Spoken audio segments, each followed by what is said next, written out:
যে আমাদের ব্রজধামে শুধু যে আমরাই সন্ধ্যা আরতি করি সন্ধে হলে পরে তা কিন্তু নয়। বিকেলবেলা চলে এসেছি মাঠে আরতি করার জন্য অন্য ভক্তদেরকে দর্শন করব বলে।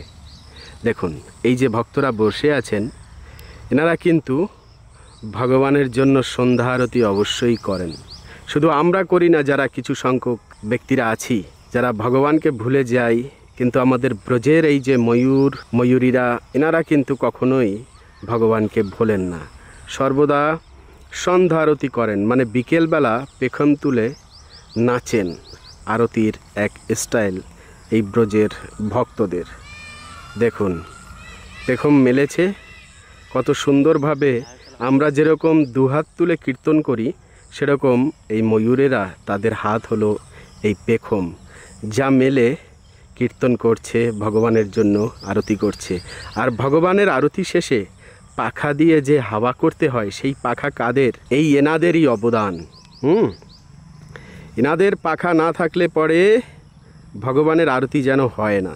চামর ঢুলাবা কিংবা ময়ূর পুচ্ছ দিয়ে হাওয়া করা, এসবই ভগবানের সেবা। তাই ব্রজের ব্রাহ্মণ যদি থাকে, পূজারী যদি থাকে, একমাত্র এই ময়ূরেরাই আমরা মনে করি। কেন জানেন? এনারা যেভাবে সেবা করে আসছেন, এমনকি ভগবানের মস্তকের শোভা বাড়িয়ে আসছেন, এরকমভাবে কে শোভা বাড়াতে পেরেছে আর এই জগতে মিত্র? তাই ধন্য আমাদের এই ব্রজের ময়ূরদের, যে কিভাবে এখনো পর্যন্ত ব্রজের মাঠে মাঠে বিচরণ করে আরতি করেই যাচ্ছেন। কেন? গোবিন্দ আমাদেরকে দর্শন না দিলেও এই ব্রজের ময়ূরদেরকে ঠিক দর্শন দিয়েই যান।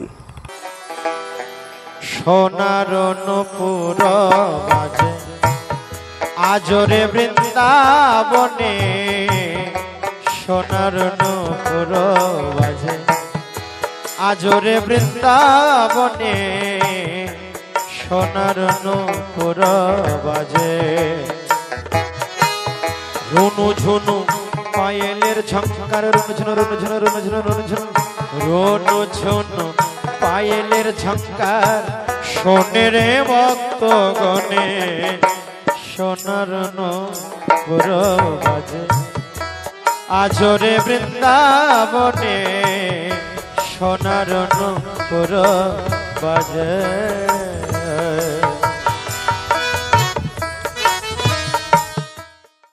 জানেন মিত্র, কখনো কখনো মনে হয় আমাদের ব্রজের বৃক্ষেরা ভগবান এবং ভগবানের যত মনুষ্য জন্ম নিয়ে এসেছেন ভক্তরা, তাদের থেকে অনেক শ্রেষ্ঠ। কিভাবে? দেখুন, ভগবানের ভক্তদের সাথে যদি দেখা করতে হয় বর্তমান যুগে, তিনি তো অনেক ব্যস্ত থাকেন।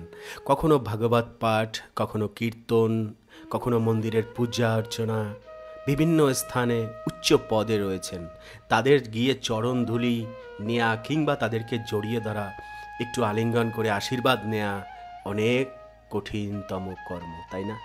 কিন্তু আমাদের ব্রজের বৃক্ষদের দেখুন কত সহজ এবং সরল। এনারাও তো ভক্ত। গৌরাঙ্গ মহাপ্রভুর কথা যদি মানেন, তাহলে গৌরাঙ্গ মহাপ্রভু বলে গিয়েছেন, তৃণাদপি শুনেছেন তরিরূপী সহিষ্ণুনা অমানে নাম, মানে যেন কীর্তনিয়া সদাহরি। যে বৃক্ষের মতো, তৃণের মতো ভক্তদেরকে নরম স্বভাবের হতে হবে। সেই তো বৃক্ষ। আর ব্রজে যারা জন্ম নিয়েছেন তারা তো অবশ্যই শুদ্ধ ভক্ত, এ কথা শাস্ত্রগ্রন্থে পাওয়া যায়। তাহলে এই ব্রজের বৃক্ষদের এসে আমরা যদি আলিঙ্গন করি, জড়িয়ে ধরি, তাদের আশীর্বাদ নেই, তাদের ছায়ায় বসি, তাহলে কৃপা প্রাপ্ত হয়। এই যে সহজভাবে ব্রজের বৃক্ষের সঙ্গ করা যায়, এটি কিন্তু মনুষ্যরূপী ভক্তদের সাথে সঙ্গ করার মতো এক নয়, অনেক আলাদা, তাই না? কেন কি সহজে তাদের কাছে আমরা যেতে পারবো না, কিন্তু এই বৃক্ষের ছায়ায় তো বসতে পারবো, যেখানে বসা মাত্র ভগবত চিন্তন হবে, ভগবান শ্রীকৃষ্ণের চিন্তা হবে, হৃদয় পরিবর্তন হয়ে যায়, যেন এক আধ্যাত্মিক সুখের ছোঁয়া পাওয়া যায়। এটি এই ব্রজের বৃক্ষের কৃপার ফলেই সম্ভব। অন্য কোনো সৎসঙ্গে, সাধু সঙ্গে চট করেই কিন্তু শুদ্ধতা আসে না মনে, হৃদয়ে। কিন্তু আমাদের ব্রজের বৃক্ষের নিচে বসলে কিন্তু এই শুদ্ধতাটি পাওয়া যায়।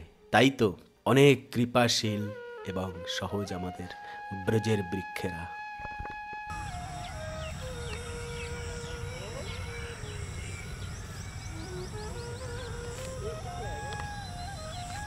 আপনি আমি কোথায় বাস করছি আর ব্রজবাসীরা কোথায় বাস করছে দেখুন। এই যে বৃক্ষ লক্ষ্য করছেন, বৃক্ষের নিচে কিন্তু খাটিয়া রয়েছে, রাইট? দেখুন ব্রজবাসীরা এখানেই রেস্ট নেন। আর কত সুন্দর বৃক্ষের তলটি। আর এই যে দেখুন এপাশে দুটো ময়ূর দেখতে পাচ্ছেন, এ হলো আমাদের ব্রজবাসীদের বসবাসের স্থান। আর আপনার আমার বসবাসের স্থান কোথায় কোথায় আছে? এক টুকরো ফ্ল্যাট 2 BHK বা 1 BHK, তার অহংকারে মাটিতে যেন পাই পড়ে না। আর আমাদের ব্রজবাসীরা আগে থেকেই মাটিতে রয়েছেন, তাই পা পড়া কিংবা মাথা পড়ার কোনো টেনশন নেই, তাই না? ধন্যাতি ধন্য আমাদের ব্রজবাসীরা। চলে আসলাম আরও কাছে আপনাদের আর কি মন ভরিয়ে দেওয়ার জন্য। আর এই এখানে জাম পেকে আছে দেখতে পাচ্ছেন, জাম পড়ে আছে, কত জাম দেখবেন। শুধু একমাত্র দেখুন যে কিভাবে আমাদের ব্রজে জাম পড়ে আছে, খাওয়ার ভক্ত নেই, হ্যাঁ, এত জাম। আর দেখবেন এই দেখুন এই যে পেটি দেখতে পাচ্ছেন, পেটিতে পেটিতে জাম আমাদের ব্রজের বাইরে নিয়ে যাওয়া হচ্ছে। দেখুন জাম। তো যাই হোক, আম জাম কাঁঠাল পরে থাক, আগে ব্রজের ময়ূরদেরকে দেখি কাছ থেকে। ওয়াও, দেখেছেন জোড়ায় জোড়ায় রয়েছে, অদ্ভুত সিনারিও। বাহ, ভগবান পিছন দিক দিয়ে আসলো বলে মিত্র, অপেক্ষা করে থাকুন একটুখানি। বাহ। আর বিকেলবেলা সবচাইতে বেশি এনাদেরকে দেখা যায়, কত বাগানময়। এই যে পিছনে দেখা যাচ্ছে যে বড় বাগান, এখানে কিন্তু প্রচুর রয়েছে মিত্র, প্রচুর রয়েছে। কত দেখবেন, পুরো ভর্তি আমাদের ব্রজের বনময়, শুধু ময়ূর, গোমাতা, আরও অনেক জীবেরা রয়েছে আমাদের ব্রজে। তো কি মিত্র, দেখে জিভে জল আসছে নাকি আমাদের ব্রজের জাম? হ্যাঁ, জিভে তো জল আসবেই। বিশেষ করে আরেকটুখানি বিশ্লেষণ করে দিই মিত্র, তাহলে জিভে আরও বেশি করে জল আসবে। কীরকম বলুন তো? ধরুন এইগুলো পেরে আপনি নিয়ে গেলেন, নিয়ে যাওয়ার পরে একটা বাটিতে নিলেন, উপর থেকে ধুলেন খুব সুন্দর করে, উল্টে পাল্টে ধোয়ার পরে একটু নুনের ছিটা দিলেন, হ্যাঁ, তারপরে লঙ্কা কুচু কুচু করে একদম কেটে দিলেন, হ্যাঁ, তারপরে কি করবেন, সর্ষের তেল দিলেন, একটু হলুদ দিলেন, হ্যাঁ, তারপরে নাড়িয়ে নাড়িয়ে খুব সুন্দর একটা সেন্ট তৈরি করলেন। তারপরে সর্ষের তেলটা আর সব কিছু মেখে মেখে একাকার যখন হলো, তখন একটু তুলসী পাতা দিয়ে ভগবানকে ভোগ লাগালেন, তারপরে আপনি মুখে দিলেন। তাহলে কীরকম লাগবে মিত্র আমাদের এই ব্রজের জামগুলো? অদ্ভুত না? বিশাল অদ্ভুত লাগবে মিত্র। তাই বলছি, যদি জাম খেতে হয় চলে আসুন মিত্র আমাদের ব্রজে, কোনো কমই নেই।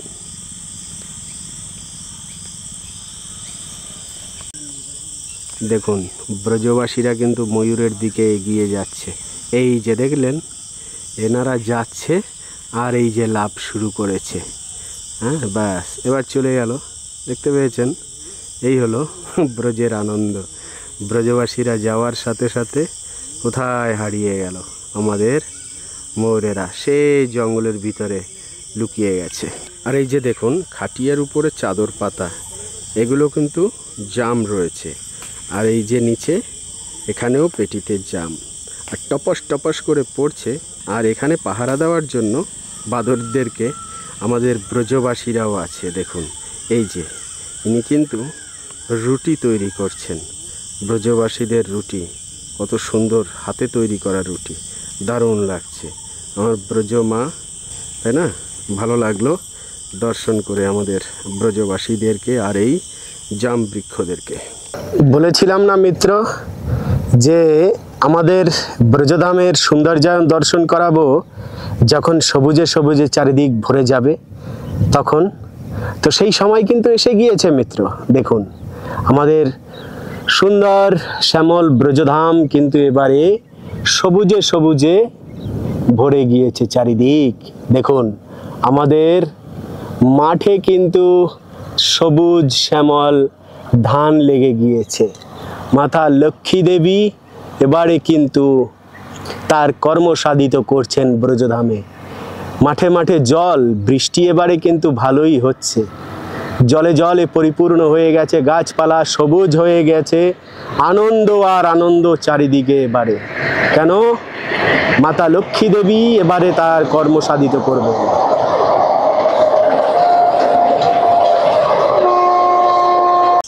তো যাই হোক মিত্র, আমরা ব্রজের সৌন্দর্য দর্শন করলাম আজকে বিকেলে। এবারে আমাদেরকে যেতে হবে কোথায় বলুন তো?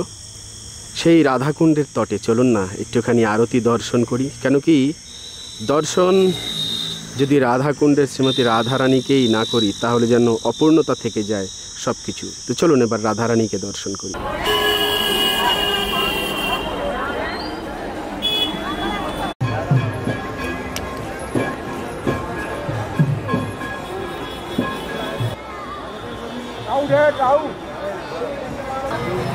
তো মিত্র, এবারে এইমাত্র এসে পৌঁছালাম রাধাকুণ্ডের তটে।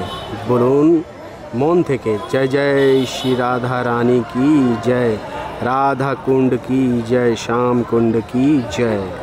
তো এই হলো আমাদের রাধা কুণ্ড, শ্রীমতী রাধা রানী স্বয়ং জল স্বরূপিণী।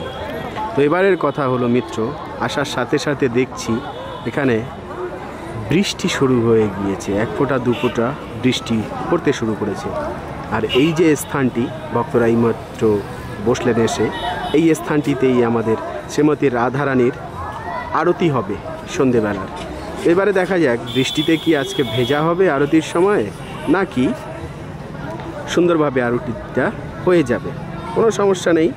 আকাশ দেখুন মেঘ করে আছে সম্পূর্ণ, হ্যাঁ আকাশে কিন্তু অনেক মেঘ রয়েছে। রাধারানীর তটে এসে ভক্তরা পূজা দিচ্ছেন, দীপ জ্বালাচ্ছেন। ধন্যাতি ধন্য এই ভক্তদের।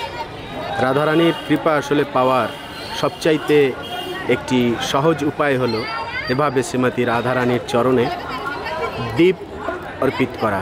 দীপাবলির সময়ও দেখেছেন যে আমরা কিভাবে এই যে দীপদানিগুলো রয়েছে খুব সুন্দরভাবে সাজানো হয় এবং আমরা তাতে অনেক সহায়তা করার চেষ্টা করি, জ্বালানোর চেষ্টা করি এই রাধাকুণ্ডের তটে। সম্পূর্ণ চারিদিকেই কিন্তু এই দীপদানিগুলো এই যে দেখুন, যখন একসাথে জ্বালানো হয় অপূর্ব সুন্দর লাগে আমাদের রাধা রানীর তট। এবারে মিত্র রাধারানীর তটে সব ভক্তরা এসে গিয়েছেন এবং একে একে কিন্তু আমাদের বেদি সেজে গিয়েছে পুজো দেওয়ার জন্য, মানে আরতি করার জন্য। মিত্র, আরতি দর্শন খুব প্রয়োজন আমাদের জীবনে। কেন জানেন? আসলে আমরা জীবনে অন্যের জন্য যেটা করি আমাদের জীবনে সেটা ফলীভূত হয়। যেরকম একটা প্রবাদ বাক্য আছে না, অন্যের জন্য গর্ত খুঁজলে সেই গর্তে নিজেকে পড়তে হয়। এরকম আরও অনেক কথা শুনতে পাওয়া যায়। তো তেমনি আসলে এই আরতি ভগবানকে করা হয়, শ্রীমতী রাধারানীকে করা হয় নজর উত্তরণের জন্য। মানে ধরুন তার দিকে যেন কখনো অশুভ দৃষ্টি না আসে, তার যেন মঙ্গল হয় সর্বদা। যেরকম আমরা গৃহপ্রবেশ বা অন্যান্য সময়েও কেউ যখন প্রবেশ করে তার তখন আরতি করি, ঠিক ভগবানেরও সৌন্দর্যের প্রতি যাতে কারো দৃষ্টি কটু না হয়, সর্বদা যেন ভগবান সুখী থাকে, ভালো থাকে, তার সমৃদ্ধতা বাড়ে, তার নাম যশ খ্যাতি সম্পূর্ণ বজায় থাকুক, আরও বেশি বেশি করে বৃদ্ধি হোক। তেমনি এই ভগবানের উদ্দেশ্যে এই আরতি করাটা আসলে আমাদের জীবনে ফলীভূত হওয়া। তাই মিত্র, আরতি করা এবং দর্শন করা, সেখানে প্রণাম করা, উপস্থিত থাকা সবগুলোই কিন্তু একই ভগবত কর্ম বলেই খ্যাত। অতএব আমাদেরকে সর্বদা আরতি দর্শন করতে হবে এবং ভগবানের কৃপা তো পাবই, তার সাথে সাথে কিন্তু এই যে সকল বস্তু যেগুলো আমাদের ভৌতিক জীবনে প্রয়োজন, সাংসারিক জীবনে প্রয়োজন, তা সব কিছুই কিন্তু প্রাপ্ত হয় আরতি দর্শন করলে। আর বিশেষ করে ব্রজধামে শ্রীমতী রাধারানীর আরতি বলে কথা, কখনোই মিস করবেন না। তো এবারে মিত্র পূজা শেষে দেখুন সবাইকে কত সুন্দর প্রসাদ দেয়া হচ্ছে। তো আজকের প্রসাদ মিত্র কিন্তু গজা প্রসাদ ছিল, মানে খাজা গজা। যাই হোক, সবাই খুব আনন্দের সহিত প্রসাদ নিচ্ছেন। আমাকেও তো নিতে হবে নাকি মিত্র? হ্যাঁ, তাহলে আজকের এই ভিডিওটি এখানে এন্ড করি। পরবর্তী ভিডিওতে আবার দেখা হবে, কথা হবে। সে অবধি ভালো থাকবেন, সুস্থ থাকবেন, প্রসাদ নিয়ে আগে।